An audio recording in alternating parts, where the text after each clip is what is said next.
Okay. Well, we have our panelists here, so I am not. Oh, Elizabeth, you're the host, aren't you? No, I think Tonia's the host. Oh, I'm that's supposed to be right. the host. That's right. I made Anybody Tonia. else I'm who hosting wants to tomorrow. host is welcome. Nope, it's you. I've already been a host this morning. That was it. Well, welcome to the Writing STEAM panel. I am Tonia Brown. I am currently in Shelby, North Carolina. Well, technically Kings Mountain, North Carolina. You know how the country is out here. So I'll be there in 2 weeks. it's good to see all you guys. It's been a while since I've seen some of you, and some of you I've never seen. So hello for the first time. Hopefully not the last. Cat later. I know we have some puppy right now, which I really appreciate. So if you have animals, please bring them into the camera. I like animals.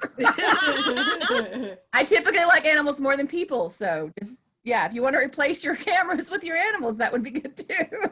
So today we are going to talk about writing steampunk. What makes a steampunk story more steampunk than just Victorian? The question is, how many gears do you have to put in it before it's steampunk? So, or is it just goths discovering brown? That's the two definitions. So, who is our panelist? I'm sorry, I'm a little out of the loop. I just discovered I was hosting this like 3 days ago. So, Those fun little, yes, your panelists are Pip and T, Pip Ballantine and T Morris, and Elizabeth Schechter. well, it's good to see. I think I've met some of you before. We were on a panel last year, Tonia. We were. Yeah. Not last year, the year before, I believe. Yeah. Think. One of these necros. I don't One remember. of them. There was one We've been that we were on on. together. That we It made was the fun. drive to Florida, and it was delightful, and we had an excellent time. So I very appreciate being invited. It was a lot of fun. So let's go ahead and start with all of you guys. Let's start with Elizabeth, and let us know what you write and how long you've been at the game. Well, hi, my name is Elizabeth Schechter, and I write speculative smut, which means I write steamy steam. The steampunk that I'm known best for is The House of Sable Locks, which came out through Circlet Press a few years ago. The sequel is currently with Circlet and going slowly through the process. I also have a steampunk short called Infernal Machines, which is up on Kindle Unlimited right now. Okay. Sounds excellent. T, do you want to go next? Sure, I'll take the lead. I'm one of the two people that created the Ministry of Peculiar Occurrences. My name is T. Morris. The Ministry of Peculiar Occurrences has had a number of publishers. We started with Harper Voyager. We then went over to Ace Books. We are now publishing independently. And we started with The Adventures of Books and Brawn, which was a 6-book arc. And now we are working with Verity Fitzroy and the Ministry 7 in a prequel series, and we are currently working on book 3, which is called The Secret of the Monkey God. And in the middle of all that, we publish short stories. We also podcast Tales to the Archives, which is an award-winning podcast that's all steampunk, not necessarily by us, but by a variety of different authors. And it's currently on hiatus. It's been on the longest hiatus I think we've ever had. You can ask my wife about that in her intro. And let's see, that pretty much covers it. But I'm only one half of the Ministry of Peculiar Occurrences. For the other half, that's my wife, Pip. Pip? All right. Well, he doesn't left me much, but I bring the New Zealand aspect to the ministry. I've been living in Virginia for 10 years, but I'm originally from New Zealand, so that's why Eliza ended up as a New Zealander. Luckily, they let me keep that and not make her an Australian. And I also have written some short stories and stuff for anthologies, international anthologies. So when I do that, I really dial up the New Zealand aspect of that. Nice. I have worked with a friend for a long time, about 10 years at the emergency room. She was from New Zealand. And my favorite thing was to tell people to go and ask her how she liked living in Australia. So that always went really that's well. How you end up in the emergency room.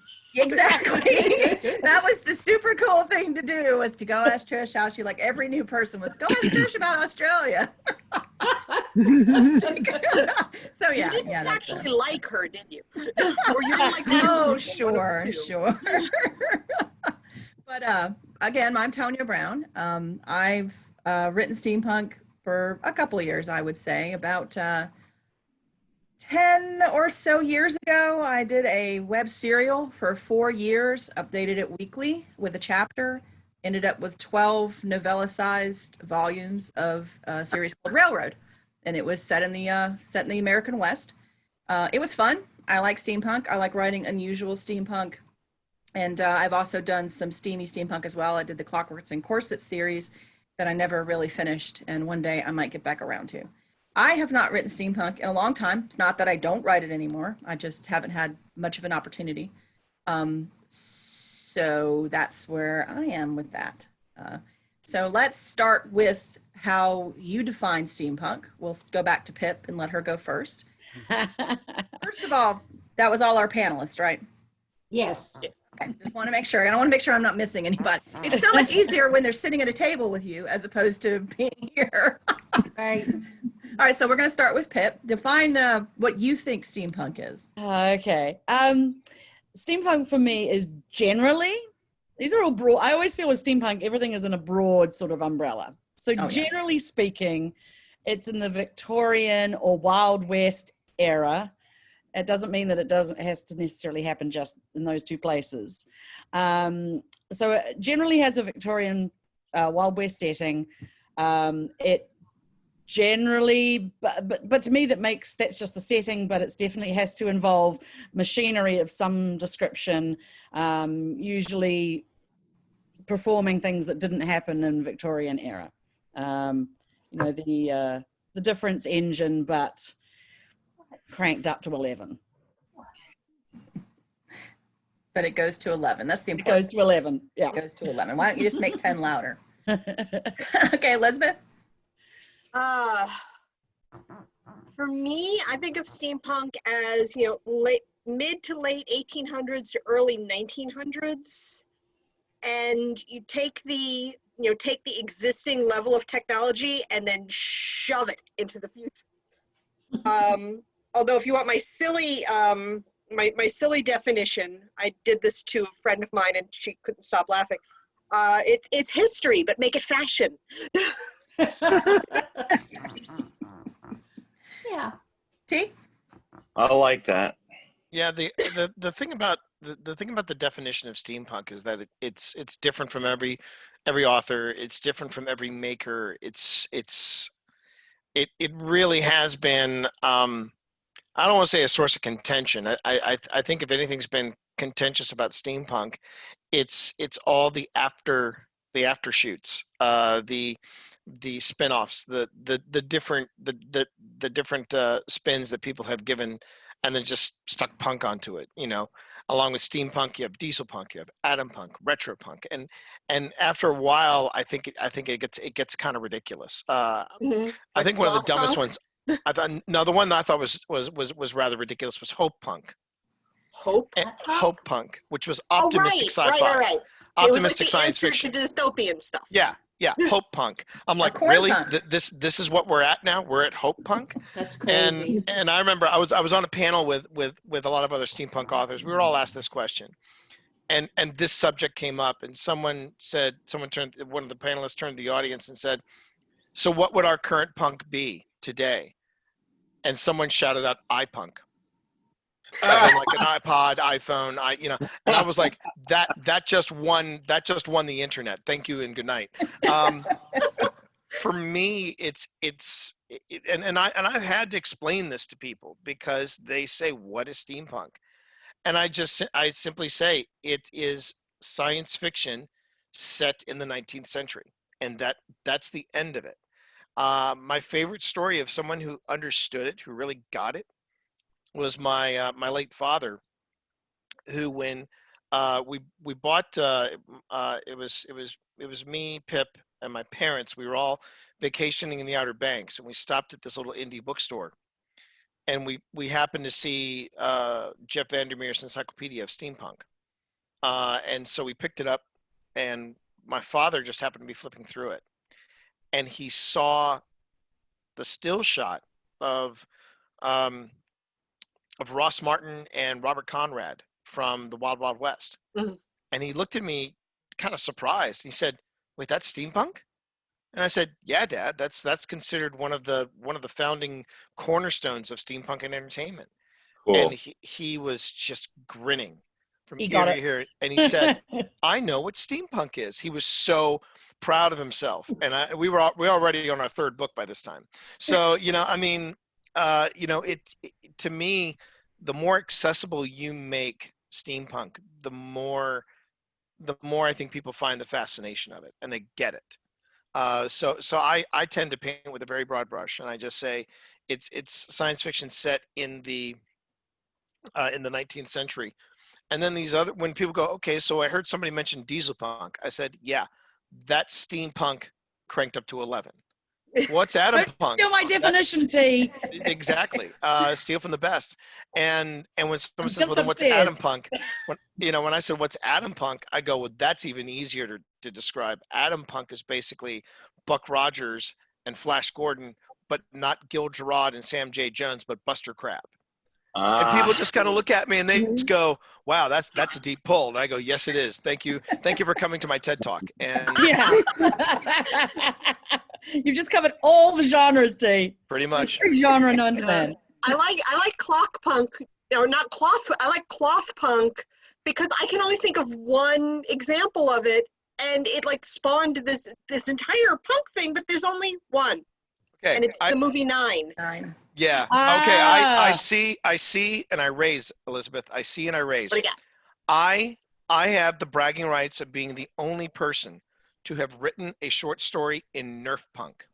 Nerf Now, if you don't, I've yes. forgotten about I Nerf love Punk. it. Okay. So here's what Nerf punk is, everybody. Basically, It's Nerf people were, guns. and this was actually originated by some people who were in the group, the League of Steam. They were the ones that told us about it. Basically, one year at Dragon Con, people were giving them guff about the all you're doing is taking Nerf guns and just making them, spray painting them brass and then, designing stuff around the gun. So a group from the League of Steam and their friends got together and they showed up as Nerf punks, where they I think I've took the seen actual those pictures. yeah, Yeah, they basically bright took the greens and gun oranges. and then they designed a costume based around the gun before any mods were made, and it was called Nerf Punk. And they were in bright oranges and yellows and greens and blues. And I was challenged. Somebody said, "You need to write it." And it was actually I think it was Shane. It was Shane Pip from League of Steam. She said, "You guys should write a story in Nerf Punk." And I said, "Yeah, you're right. We should." It didn't take off though, T. No one wrote. No one wrote a Nerf Punk novel, but damn it all, I was really proud of that short story because I had to make Nerf Punk canon in steampunk. And what I did was that I called them an offshoot of the Ministry, and they were called the Nefarious. Oh my God, what do we?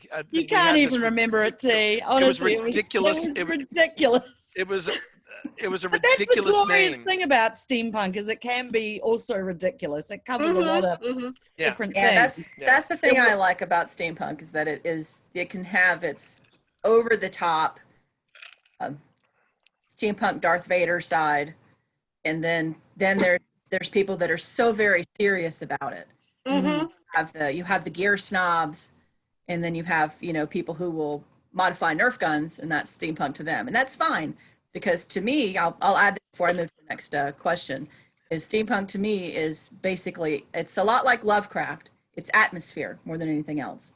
Yes, it has to be recommended to be set in a certain time, but you got future punk that steams off that, or stems off that rather, steams off that. That's a slip. So to me, it's more of an atmosphere than anything else. You sort of watch something, you sort of read something, and you're like, oh, this is steampunk. It's like Lovecraft. Just because it has tentacles in it doesn't make it Lovecraft. It's more of an atmosphere thing. So we'll go with your description of Nerf Punk. Let's move to the next section and talk about what the most ridiculous story, if you've edited before or that you've written. or that you've read. No Preferably. tea. That's mine. The most ridiculous something has tried to pass for steampunk. So, and I mean steampunk. Let's stick to steampunk. So don't. I'll let Pip go first with Yeah. hers. I want to know what's the most, Let's stick to what she steampunk. thinks- So what let's she stay thinks away is the from most- cyberpunk and Yeah. and Mhm. nerf punk. Let's, And nerf punk. What's the most ridiculous excuse for steampunk somebody's tried to pass? Okay, Pip, take the lead. A personal pass, because we've got a personal pass that I think is Either way, one that you've read from somebody else. Because I have a good story that goes with this one. okay. Well, I think the most ridiculous one that T and I ever wrote was we did a Kickstarter for the last couple of books in the ministry, and then we had as a stretch goal Countless Hues of Crimson, which was a steampunk erotica where a young reporter runs across a lusty pineapple merchant, and it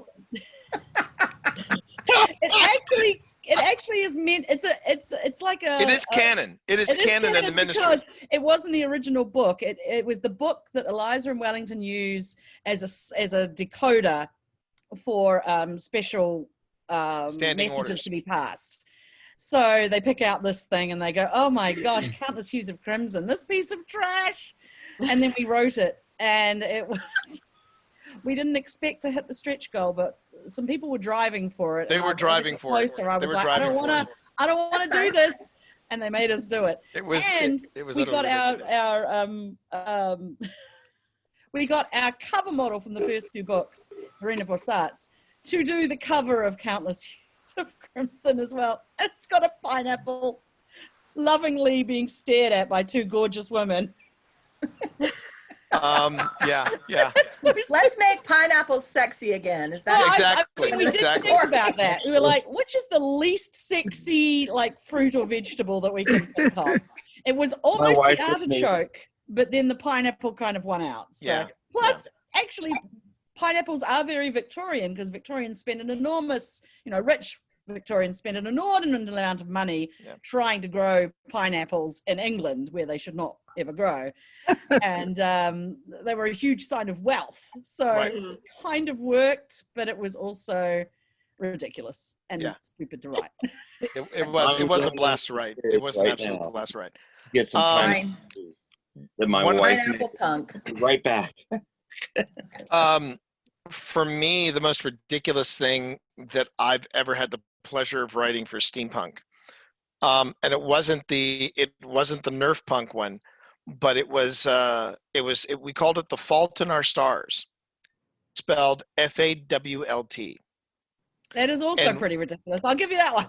Yeah, and we basically we mainlined an entire season of Faulty Towers, God, I was afraid that's where you were going. and we steampunked it. It was Bernard. It was Bernard, and we changed Basil to Bernard. Sybil was I don't think we She didn't had call an her S Sybil, name, I can't remember. but she had another S name. The most fun though was Manuel. Manuel was I Miguel, speak a good English. and Miguel was an automaton. He was an Nice. automaton But that they was put cheap he in was Spain. programmed. He was programmed for a hotel in Barcelona that closed down. So Bernard got him at a discount rate, but he was programmed for Spanish. So Bernard was the only one that spoke to him. And at one point I got to use the line, "I learned classical Spanish, not that strange dialect he was programmed with." And it was amazing how ridiculous we made it. And yet it fit. Steampunk fit so easily. And what it was, we took Books and Brawn to Faulty Towers in Torquay. And we have this scene where Books and Brawn are standing outside the hotel, and Eliza just went, "I've never seen a place look so depressing." And they're just dreading to go in there, but they go in. That was so much fun to write compared Oh, it was to a Countless ball. Hues of Crimson was actually very hard to write, but Well, that was fun to write. But it was. But the most fun was we had two versions of Countless Hues. There was the There was the countless use that we have sold copies of, and people have bought just for the sake of buying. But then there's the decoded edition, and the decoded edition was only given to Kickstarter That's right. They had backers. and it And had special we have lettering. actual secret messages that we figured out how to put them in there. And even that got ridiculous because the first ones were like, go to the corner of Abington and Hurley, wait for contact there, stuff like that. But then there was another one, go to the market, get eggs, soup, bread, a nice goose, that sort of thing. But those were the two most ridiculous things I think we've done. Nice. Elizabeth? Well, I don't know. Writing an entire novel about a steampunk brothel was, I suppose could look ridiculous in some lights. But the most ridiculous steampunk thing I've seen actually was somebody insisting that steampunk was what she said it was. Oh, that's great. That's always fun. And therefore, Always. the television series Avengers was steampunk. So it was. And the entire discussion loop Jeez. on this just kind of stopped. And you could feel us all looking at our screens going, what are you on? Because it's like, wrong time period. No. And again, Because no. it was British. It was a baby writer, and she was not understanding the entire concept of genre conventions. Now That you could happens. write a steampunk Avengers. It would be fun to write a steampunk Avengers, but the Avengers TV series was not steampunk. So not understanding steampunk is where my story stems from. I had edited an anthology. Actually, I take that back. It was actually a contest. I was judging a steampunk contest. And the stories I ranked in the order I thought they should win did not win any of them. I think that the other authors did not really understand the genre. So maybe I understand it differently. Again, I think it's more of an atmosphere than anything else. So, but this one clearly was an interesting entry. It was set in space. It was all aliens on a planet where she had clearly put steam vents, spaced them out as an insert to a story she had already written about these aliens. The story was very interesting. It was very, I won't say it was well done, but it was a good attempt. But She just had this story kicking around, and every once in a while, these steam vents would open and let off steam that came from the center of the planet. I read it and I was like, what? The only thing that would have topped it off is if one of the characters had been named Punk or liked music or something. That would have been. Oh, bless. So that was my worst example of what somebody thought steampunk. And I think it really was just someone who didn't know what the genre was, saw the contest, wanted to enter it, took an Had the existing story kicking around. and wedged the steam into it. And that's just somebody who didn't know what was going on. I've read a lot of other steampunk that I just personally am like, that's a little bit of a stretch for steampunk. It's again, folks who, put goggles, gears on goggles, and that's their definition of steampunk. That's what it all comes down to is that the readers are going to read and the writers are going to write. And if we can say that there's a definitive answer to what this is, and then we can say there's what the public wants. So if somebody's going to buy and read your work, in the end, it doesn't really matter, I guess. So let's move on to, it's getting about half of the discussion. Let's see if there's any questions you guys have in the audience. Does anybody listening have anything they would like to ask? I take that as a no. Well, I'd like to know, what is your favorite form to read? I'd like to ask this of the panelists. Do you prefer the short stories, the anthologies? Do you prefer the novels? And where do you find the more interesting writers? Okay, let's start with Elizabeth on this one. I tend to read things with words, so it doesn't matter. The length really doesn't matter, although sometimes my attention span will go more towards I would like a shorter work rather than a longer work.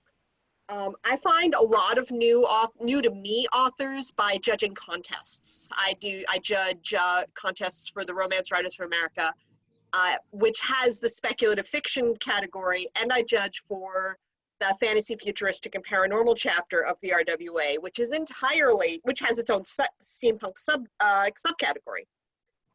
And I have discovered some really good steampunk that way. My current favorite is Catherine Stein, who wrote a fantastic. She has a series of steampunk set in the U.S. Eden's Voice was the one that I found first, and I really enjoyed it. She has a new one out, and I cannot think of the name, but it's a female Olympic archer. And I think she has an artificial arm because she lost her arm in a contest, in an accident or something like that. She's competing as an Olympic archer, and yeah, I love her books, but the cover model on the cover of that one about the archer has clearly never held a bow before in her life.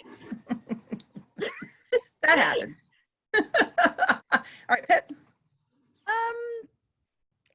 I love miss conventions because I like going to conventions and meeting new authors. But I guess if I'm trying to find something new, I like to dabble in anthologies. I read the ones that I'm like in with other people, like a World of Steam. There was a couple that were put out that were like international, like everyone was writing from a different area, and I found that really interesting. So if I'm like trying to pick up a new author, I think a short story anthology is a good way to find somebody that you think is interesting and pursue them elsewhere into their longer works. T? I think each medium, when it comes to steampunk, I think the best rule of thumb to have is stay on target. With a short story, you are compelled to stay within parameters to write in, and that's terrific because it keeps you focused. And with a novel, it's real easy to go off the beaten path and continue off the beaten path. I know Pip's pulled me back a bit. I know I've pulled Pip back a bit. It's been, it's just you have more room to explore the world when you're when you're a novelist versus when you're a short story writer. I tend to find that writers that stay on target and don't branch out on too many tangents, whether it's tangents within the aesthetic of the steampunk world or tangents within the story itself, tend to be the writers that I gravitate towards. Where it works against you is when you're trying to fill in the space and you start going down rabbit holes of all different kinds. And the example that pops into my head about that is it's actually not a novel and it's not a short story, but it's another storytelling medium. It's video games. I'm a video game. I love playing video games, and we got the PS system, the Sony PlayStation system, because that year their exclusive game was called The Order 1886, and I loved the concept of it. The concept of it was that there was a protective group called the Knights Templar, and they were basically secret agents, but they were all given code names similar to the Kingsmen. Like they were Galahad, there was Lancelot, it was a terrific concept, and they were going up against werewolves. And I thought, oh, okay, so we're trying to save a steampunk London from werewolves. I'm in. So we start playing, and it just started to unravel within the first 20 minutes. Not only were they throwing in werewolves, but then they had these people called Bedlamites, and they were crazy people that were wandering the streets. They had just broken out of Bedlam, so they were called Bedlamites. Then you had vampires show up, and then Tesla shows up, and he's their Q. And then there's witches. Witches show up. Yes, witches show up. And I was really waiting for aliens to pop up, and coming out of the steam vents of the planet at any moment, because it just felt like they were throwing everything at the wall to see what Oh, yeah. stuck. And when you do that as an author, no matter what the medium is, that's where you lose me. Steampunk isn't just it shouldn't just be random gears thrown at things. There should be a strategy, there should be a game plan, and there should be some type of cohesive plot, whether it's in one book, whether it's in a story, or whether it's an arc crossing a whole bunch of novels. You have to follow that trail and make sure you don't start tumbling down rabbit holes. It's a good point. I usually find my authors a similar ways through short stories. I prefer to start with short stories. I wish more people wrote serials. It was very hard to do a serial, but I wish more people did serials because that would give us a chance to really read a chapter here, a chapter there of more folks. It would be interesting to see more serial work. There's a couple of I'm doing a serial now, but it's not Steam. It's fantasy. Nice. Didn't, That's going to get into my next point, my next question, and I'll take another audience question in just a moment. Because you had brought it up with the werewolves and the vampires, and we talked about a little bit about time travel. How do you feel about steampunk as a science fiction genre where we're talking about elevated technology in the Victorian era, which is most people, that's how they define steampunk, is that's a very simple, compact answer, is elevated technology for the Victorian era. Okay, so we've got that capsule. You feel as an author finding fantasy in your steampunk, do you consider that a different kind of steampunk? Do you think it just goes with it? Because with Railroad, I did the fantasy element. And how far into sci-fi does it become fantasy? Where is the line, I guess, is what I'm asking. If you have vampires that are scientifically created, does that not fall into just go ahead and fall into the sci-fi genre? Or does that become fantasy? How do you feel about having those fantasy elements in your steampunk? I think steampunk to me was introduced with Blade Runner, Harrison Ford. That was my first experience. As far as understanding or knowing steampunk was Blade Runner. Yeah, I didn't really realize that there was such a thing until Blade Runner, and they had all that cool stuff. Oh, okay. How about you? See, and I would actually counter with that, Michael, and say you were close, but Blade Runner, that's not steampunk, that's cyberpunk. Cyberpunk. Yeah, it is cyberpunk. That's cyberpunk. People like to mix the punks into one big pot. They do. Okay, let me digress. Punk goulash? Time Machine, this 1960s version. Would you refer that as steampunk? Well, again, yes, It's but been again, grandfathered in. it's been grandfathered in. Yeah, Grandfathered in. There you go. Similar to Time After Time. Or 20,000 Leagues Under the Sea. Yeah. Oh, yeah. Those have 20,000. all been sort of. I mean, Disney's 20,000 Leagues Under the Sea, Time After Time, Then George Powell's Time Machine. Those were all grandfathered in, because when they were released, I remember when it was called science fiction. Yeah. And Okay. and to answer that question, Tonia, I really feel like I feel like that's again part of that it's people trying to find a niche. Mhm. Is it fantasy? But- Just can you do steampunk fantasy? Well, sure. Can you do steampunk science fiction? That's redundant.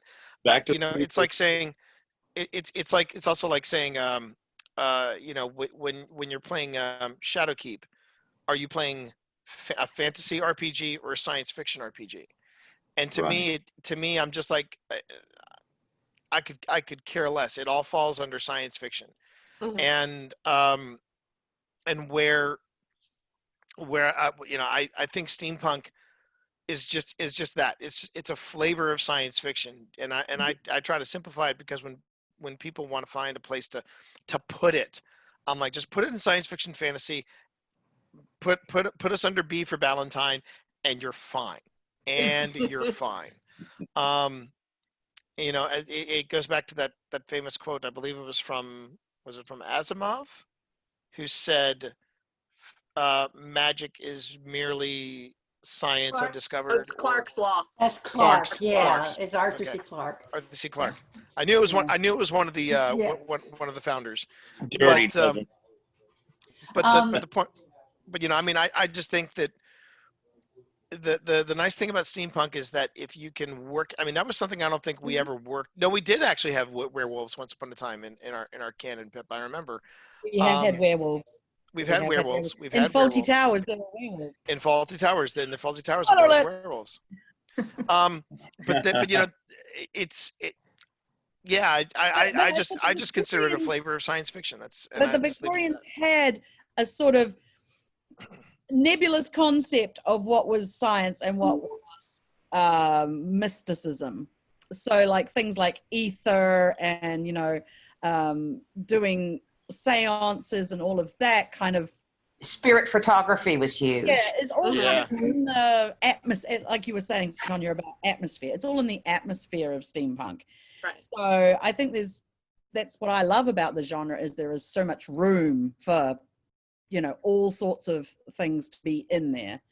And our series, The Ministry, is more more concentrated towards secret societies and all of that sort of stuff. But our YA series sort of goes more into that, more towards the mystical. It's based supposedly on history, ancient history, but it also brings in a lot of sort of magical things that perhaps have some scientific basis, but it's not immediately apparent if they do. How about you, Elizabeth? What's your opinion on in my heavy head, fantasy? If it's technology based, it's steampunk. If it's magic based, it's gaslight fantasy. And that's how I break it down in my head. Which isn't to say there's not going to be technology in the magic based one, or there's not going to be vampires or werewolves in the fantasy one. It's just what drives that extra. If is it tech or is it magic? Now, that's being said, one thing that's on eventually I'm going to write this is a story. It's a steampunk story about a mentalist. She's one of those performers who reads people's minds. And the blurb for it was Wilhelmina wasn't a mentalist, what her cat was. So that's one of the ones that's like, yeah, I got to write this one.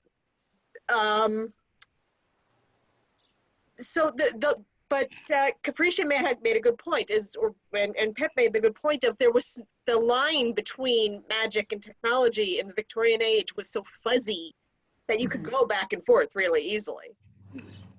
Yeah, I honestly think that's why steampunk really welcomes elements of fantasy, is that a lot of so much good fantasy and especially horror was written in the Victorian era. So. And if somebody complains about your vampires being in steampunk because vampires are fantasy, Anne McCaffrey's dragons were genetically engineered in their science fiction. There you go. Let's be self-indulgent here for a minute, and I want to hear both your favorite character in somebody else's work and your favorite character that you have written. I'm going to go first, so I can go ahead and snag James West and Artemis Gordon from Wild Wild West. I stole them. they're my favorite. I've loved Wild Wild West. I got into it. I've worked third shift for a very long time in the emergency room, a very small ER, and I got the opportunity to watch. They moved the television from one corner to my corner, so I got to watch the entire run of Wild Wild West over and over in syndication. So it's one reason why I wrote Railroad, is that I really like setting steampunk in unusual places. And you could say, oh, the steampunk in the American West is not unusual. At the time it was. 10 years ago, it wasn't as really big of a deal. Now it's, people, oh, that's just normal. People write West punk all the time. My favorite character, I want to say it's Roger Dodger from Railroad, but I have to say that I think it was a pair of characters from a short story that I did called Frank. The characters were Frank and Ernest. And they were just a couple of brothers that would slightly criminal in nature, and they tried to go straight, and they end up in a situation where they find a guy that has been stealing pets to the static electricity from the pet's fur powered his doomsday device. So they've just rescued all the animals. Yeah, it's one of those that you kind of, yeah, you as you're reading it, you're like, what? But it was fun. So I think Frank and Ernest may have been my favorite characters. And I'd like to go back and visit them again. So why don't you tell us, Elizabeth, your favorite character, somebody else's story, and your favorite one that you wrote? Well, that I'm trying to think of my favorite character that somebody else wrote, and they're all kind of blurring together, and I'm trying to think. So let me go to my favorite character that I wrote, and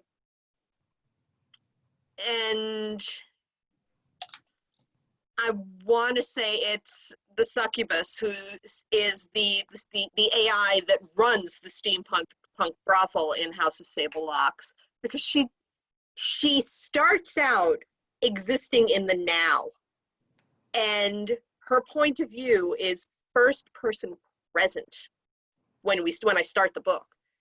But as the story goes along and as she expands her viewpoint, as she interacts with the male main character in the book, her viewpoint expands. By the time we reach the end, it's her viewpoint is excuse me. Excuse me, I'm not going to die on camera, really. Please don't choke to death. Yeah.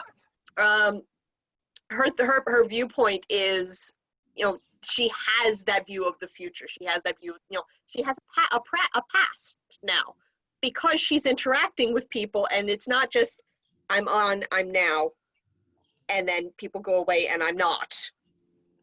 So she's aware, and there's more to it that are spoilers. But yeah, the favorite character that somebody else has written. There's been some interesting steampunk takes on Sherlock Holmes, and there was one in it was in Carnal Machines, which is a steampunk erotica anthology, edited by D.L. King, came out Cleese Press a whole bunch of years ago. And she does a very interesting take on Dr. Watson. So it's a steampunk, Dr. Watson, and sex. And it's like, okay, this wins. I like this. It's a good combination. Yeah, I would read that. I would totally read that. The story's called Dr. Watson Makes a House Call. Dr. Watson Makes a House Call. I will look for that. That does sound interesting.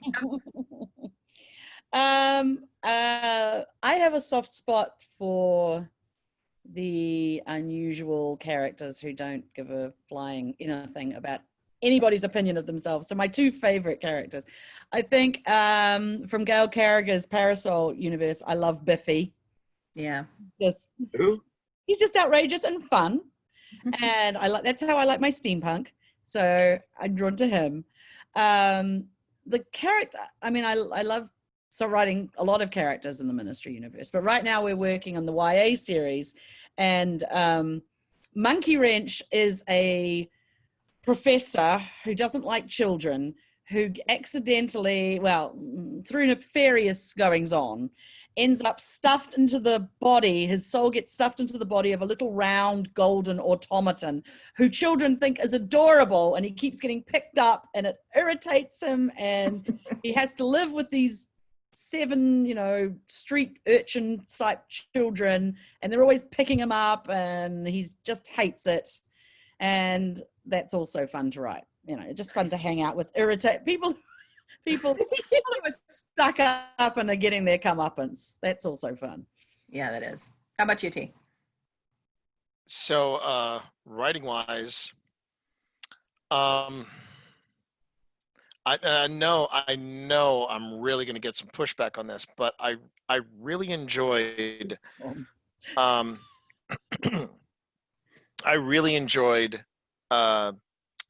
Quatermain from the League of Extraordinary Gentlemen. No, I like that. The film. Yeah. I absolutely loathe League of Extraordinary Gentlemen, the graphic novel. Wow. Or as I call it, Alan Moore skips his med day. I mean, because I do. It's just that is a perfect example of throwing shit at the wall and seeing what sticks. Because when I finished the first book of the League of Extraordinary Gentlemen, I was like, I'm just going to be blunt. I just said it out loud. Are you fucking kidding me? I was so disappointed. Now, that's not to say that League of Extraordinary Gentlemen, the film, was a work of art either. It had some issues. In my own personal director's cut, Tom Sawyer would never be there. You already had your sex magnet. It was Sean Connery, and he was and to me he embodied what Alan Quartermain would have been. He would have been like, stuff this, I'm going back to Africa. And he's hanging out in the Adventurers Club, and he's got buds that are pretending to be him so he can just enjoy his tea and just enjoy his paper in peace. And that moment where he absolutely just at his age just wipes the floor with the guy, and he has the flag in his hand, and he goes, "Rule Britannia." I mean, I'm like, yeah, that's Alan effing Quartermain. So I will give the screenwriters that they got that right. Fair enough. For my own characters, I'm and this curious might about this one. and I'm surprised, and I think this might surprise Pip. I have a very soft spot in my heart for Agent Beatrice Muldoon of the Department of Imperial Inconveniences. She appears in the 4th book. And for those people who are in the audience, I challenge you to reread The Diamond Conspiracy. And when you get to Beatrice Muldoon, I'm just going to give you one woman to keep in mind when you're reading about this. And it's Gwendolyn Christie. Because I wrote Beatrice Muldoon specifically with Gwendolyn Christie in mind. I said if in the next 5 years they make this into something, anything, there's only one person I want cast in this role, and that's Gwendolyn Christie.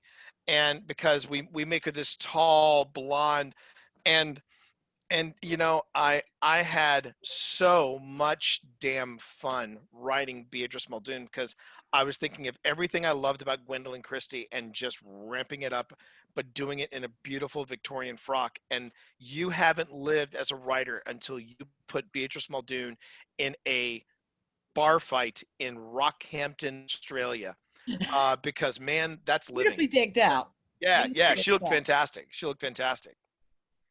Nice. Well, we only have about 10 minutes left. Let's go ahead and close it up with any projects that you have. Ilya, is it Ilana? Did you have a question? Oh, it's okay. You can go ahead. No, go ahead. Good. I was just wondering, because of the whole steampunk thing, how everyone felt about the Kindle versus text portion of it. Oh, I love Kindle. Personally, I love Kindle. I love anything that makes me money. I think that you're wasting your book if you're not putting it in a Kindle audiobook. Anything you can get it to the public. I personally like Kindle because I can carry a whole bunch of books around with me. I read more on my phone than I read on anything else.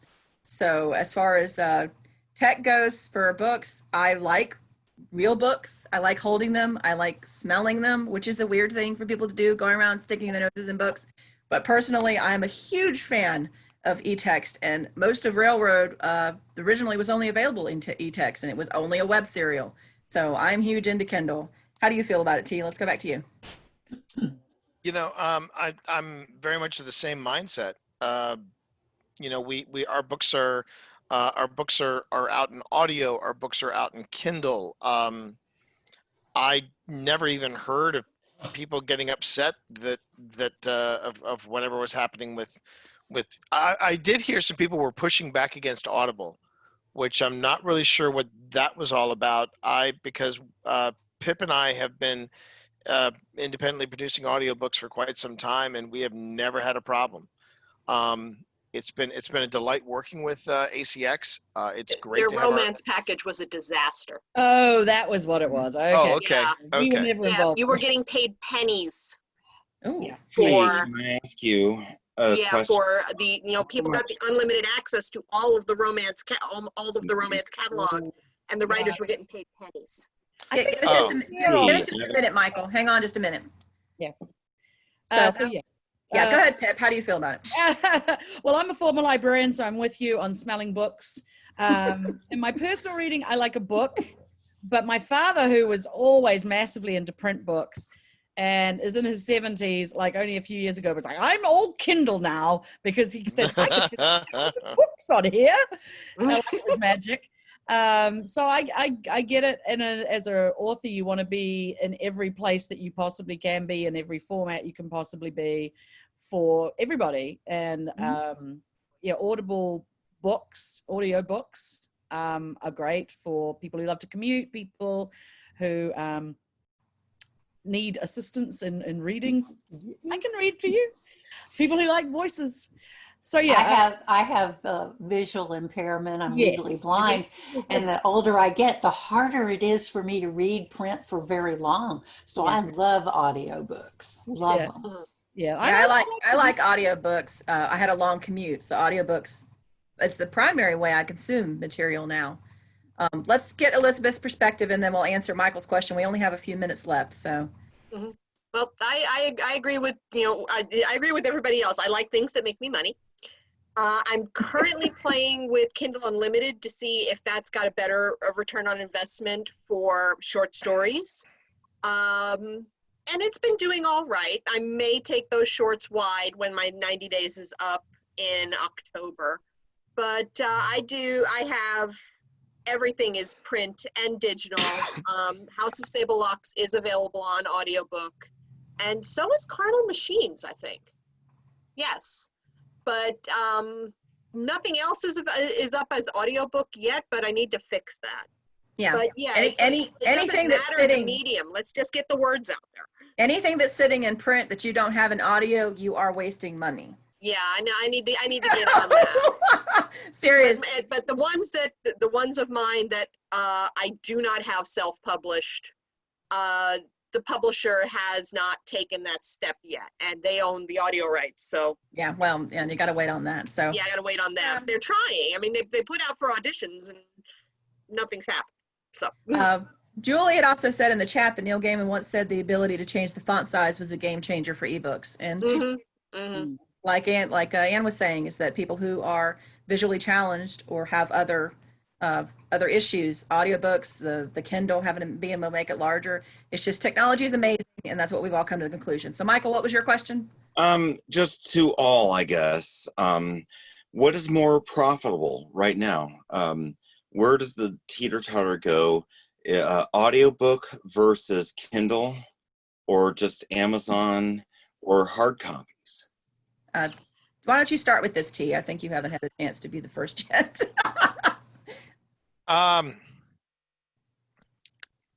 That's a real good question.